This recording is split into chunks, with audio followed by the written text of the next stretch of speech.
Hello, everyone. Today we're going to be looking at Team YCS Vegas tier list, kind of trying to predict. It's a bit of a tier list and also a prediction what I think is going to be top in this particular YCS. This is a bit interesting because it's a team event, so you can go in there with your two buddies and use the same deck, use three different decks, kind of, and yeah, kind of see what you can do. So starting it off, we got the final four, top 16. These are kind of the best of the best. Day two, kind of any deck that I think can make day two. Rogue, which is, well, Rogue, stuff that might be able to make day two, but really shouldn't be consistently reaching that point. Stuff that can ruin someone's day, just decks that have specific plays that can be frustrating or knock somebody off their game, but not necessarily something that you're going to see winning this particular event. And then the don'ts, the just stay away from this, don't play it. It's just not good enough to be tiered. All right, so let's start off. We have Centurion as the first one, and I think it's going to be could ruin somebody's day. You can still Calamity Lock with this thing. Other than that, it doesn't have a whole lot of lines that are particularly dangerous beyond just doing general synchro stuff. I don't think of it as being particularly dangerous, at least in this current form. Maybe in once the support comes, I believe in Legacy of Destruction, but as it stands right now, this is just not a deck that's going to be one that can compete. Next is Chimera, which is assuming it's pure. In this case, I didn't make this tier list. Shout out to the creator. This is on tier list maker under Yu-Gi-Oh! Meta. Post PHNI, Phantom Nightmare, or Finny, as I like to call it. Um, this is just don't play just pure Chimera. If you're gonna play Chimera, you're gonna probably play it branded. That's probably how you're gonna find this thing in general. There's just not enough for it yet. It's it can definitely throw you for a loop, but pure Chimera just isn't there. I'm gonna put Dark World up here in could ruin someone's day. Dark World's a fun little deck. It doesn't do anything in the OCG because of the existence of Max C, but you can actually use it to take the Max C challenge. But otherwise, in the current, you know, in what we've got right now, I think could ruin someone's day, but it's not going to be competitive. Branded, branded Despio, whatever you want to call it. It's Rogue still. With Chimera, I think you could see it maybe push to a couple of these in day two. It's still a strong deck. It's a little bit more predictable than you have kind of the set line. The Mirror Jade line is obviously there, but you have other things you can do that with branded decks that will frustrate your opponent. But I'll put it in day two. I'll give it I'll this we're looking for hot takes here, right? Like the algorithm will support that. All right, next is Dinos. Dinos, my heart says Final Four, but the reality says it's probably a could ruin someone's day deck. Like, yeah, Dinos are fine, but they're not going to ruin. They're not going to win. They're not going to win. They're not going to be like if they make it to day two, that'll be like the one time. It was maybe Cancun where one made top 32, but it was kind of a weird one off. Dragon Link. Dragon Link is rogue right now. Dragon Link is never truly dead, but in this case, I think it's probably best to call it a rogue deck, not a true competitor. Drytron, don't. Just don't. This isn't Master Duel. Early Master Duel. Machines, don't. Exosisters, don't. Exosister is such a strange deck. Like, I'm gonna put Exosister actually up and could ruin someone's day. It's the deck can just like if you're on a graveyard focused strategy, it can just generate so much advantage. It can really throw you for a loop. In that case, so it's definitely kind of that deck. Um, I mean, it's probably the best of these like so far, and that could ruin someone's day. But again, I don't like if you're wanting to win, I wouldn't grab Exosister. Fire King. Fire King, especially Fire King at the Snake Eye variety, that's up here. No way to put it. We're post Phantom Nightmare now. We're post Bonfire. Everything's fire is fire. Prepare yourself. It's gonna be a while. Flu. Flu is day two. Flu is day two because of its ability to play under Dimension Shifter. It's still a pretty strong deck. I don't recall off the top of my head, but I believe that it had some stuff freed on the ban list most recently. It's still a very good deck. It has really good matchups against any graveyard focused deck. Fire Kings like to get stuff out of the graveyard. So I think Flu could easily make day two. I don't know if Flu is gonna win, but I think it's a strong enough deck that I would, yeah, be completely comfortable thinking this is gonna be a day two performer. Friar, you're a don't. Hero, I don't particularly like Hero. I don't. It's gonna go into the could ruin someone's day because of the floodgates, Dark Law, even like DPE stuff like that can definitely ruin your day. But it's not going. It ain't going here. It ain't going there, and it might make some like one person might make day two. Someone might even make like yeah, it's a rogue deck at best. But I'm gonna put it here. Infernoble. This is interesting without Isold. But there's so much other fire support, so I'm going to put it in Rogue. Kashtira, personal favorite of mine, which I think tells a lot about me more than it does about Kashtira. I like Kashtira. I still think I'm going to put it in Rogue because this is my tier list and I get to choose where things go. I'm going to put it at the top of Rogue. Um, Kashtira as a control strategy, even without a Rise Heart, is still super effective. Banishment is still a pain in the butt, even for the best meta decks. Our friends up in Fire King land. So I think it's still absolutely a contender. I think I would not be surprised if Kashtira's made day two. Still a stupid strong deck. You've got three Unicorn again. Partial Planet Wraithsoth is great. Shangri-Ira still has its effects to bring out more. Yeah, I still think Kashtira, and it's level 7 fuel. I still think Kashtira is definitely a performer. Lab. Lab's going to be day two. I'm going to put it, I'm actually going to change these two up. I'm going to put Flu here, and I'm going to put Lab there. Sorry. Yeah, Lab's going to be day two. I think Labyrinth benefits by a lot of other stuff having been hit on the ban list. Rescue Ace, particularly, who was kind of a big beneficiary of a lot of the fire support. Fire Kings could do a lot of damage to them, but I also have a good feeling about Labyrinth going into this year. I think it's going to be outside of the fire, obviously the Snake Eyes, his Fire Kings dominance. I don't think is going to be challenged per se, but I think it's definitely going to be a day two staple. Um, and we'll see if I'm right, but I still think its trap based strategy just has a strength here. Vanadium, I'll put it in Rogue. This is again, I have a bit of a soft spot for for Vanadium and Kashtira. I have no time for Tearlaments. Scareclaw is fine, but as far as the Vsauce lores or archetypes are concerned, I would probably put it there. It's in the right hands, it can do a lot, but in the end, can it do more than any other synchro pile? Maybe not. Marincesses don't. Just again, it's just not going to be something that you're gonna play a lot of or see. It could throw somebody for a loop if you ran into it, but even then I think somebody's going to recover. Mikanko.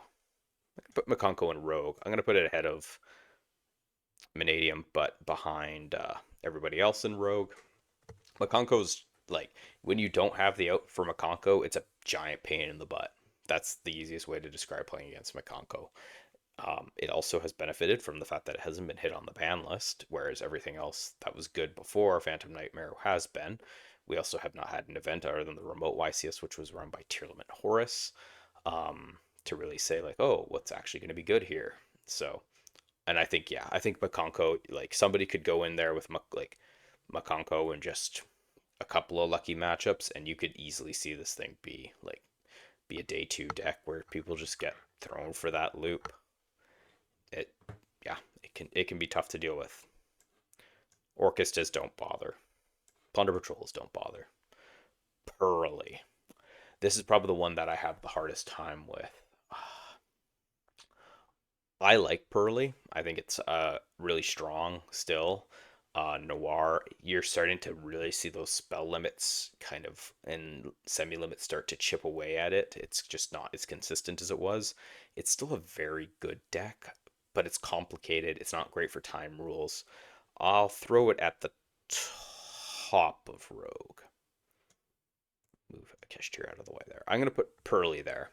I don't think it's going to top it, but I still think it's a very good deck. And honestly, if you could pilot it, it's really good.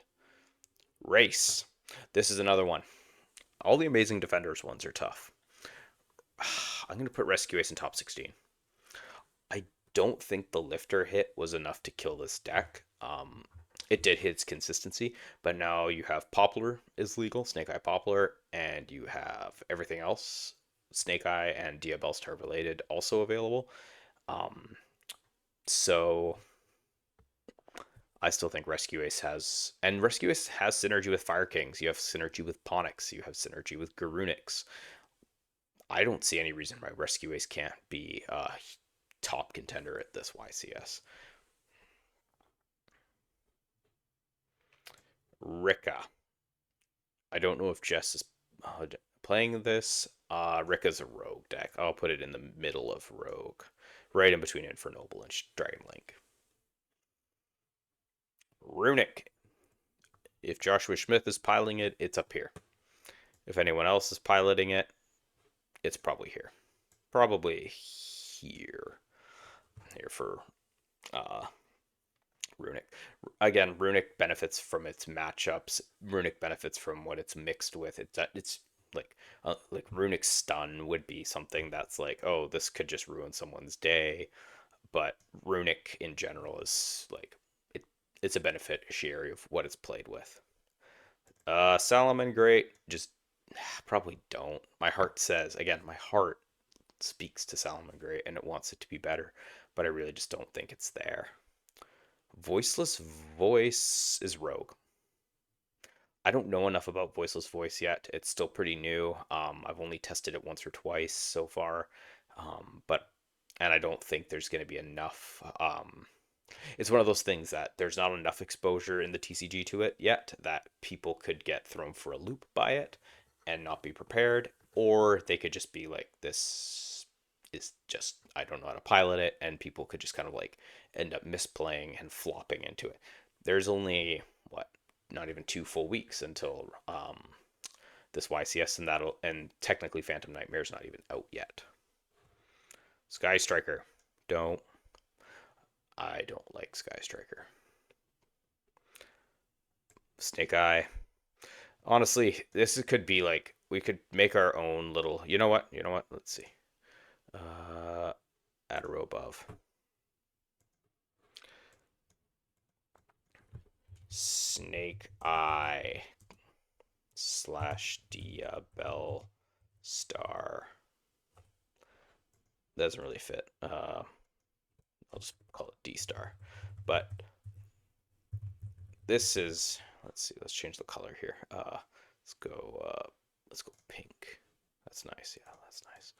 All right. So Snake Eye D-Star, like, it's not a tier 1 deck on its own, but it's in everything that is tier 1. It's in everything it's honestly, if there's a deck in the top 16 that isn't featuring Snake Eye at some form, I will crap my pants. I'll do it live on stream. It'll be disgusting, but you're gonna watch. But yeah, if it's gonna be top 16, even top 32, every deck is gonna have some form of Snake Eye in it. I'm gonna call it right now, except for Flu. Flu doesn't have to. Flu is allowed to not have Snake Eye in it. Sprite Rogue, mostly because of my own feelings towards it. I think Runic Sprite is still a really good deck. The Elf hit in the TCG is just so much to its ability to go into the grind game, but it's still a really good deck. I like Sprite a lot. Sword Soul. Don't, honestly. We could make another special little tier full of Synchro Pile stuff where Sword Soul, Centurion, Vanadium could all exist in their little synchro world, making synchro soup and going into Barones. It's your element. Will this deck ever die? Probably not. I'm gonna put it at the very top of Rogue because, like, the only event we have is the most recent remote YCS in Latin America, and it won with Horus. So why not? Remote YCSs are janky. I think that's the only thing Exo Sisters ever won was another remote YCS. But hey, why not? Let's put Tier Limits as Rogue. There's still a chance. I don't think it's gonna win. I think everything else is too good, but who knows? Trap Trixes don't. Tri Brigade don't. Hmm. Unchained. Unchained is a tough one. I'll put Unchained in Rogue. Rogue and Don't are getting a little fat. You know what? We're gonna move Tier Elements up to the middle of day 2, and I'm gonna move.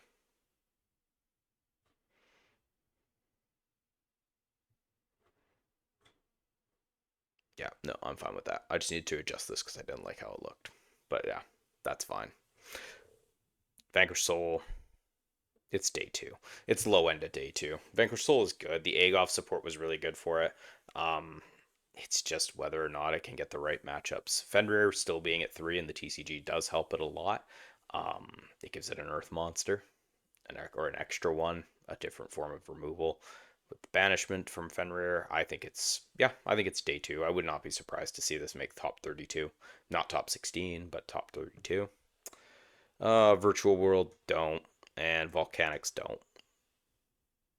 And yeah, that's it. Take a look. I really don't like. We're in a weird place. I don't think Voiceless Voice is going to be uh, able to get to the tiered status yet. Although, or like a top 16. But you know what? On second thought, this is my thought. We're gonna see top 16 is gonna be 10 to 12 decks that are some form of Rescue Ace, Snake Eye, Fire King, mishmash of fire stuff. Then you're gonna have one or two Voiceless Voices and one or two Flues. There you go. That's what the top 16 is gonna look like at the Team YCS.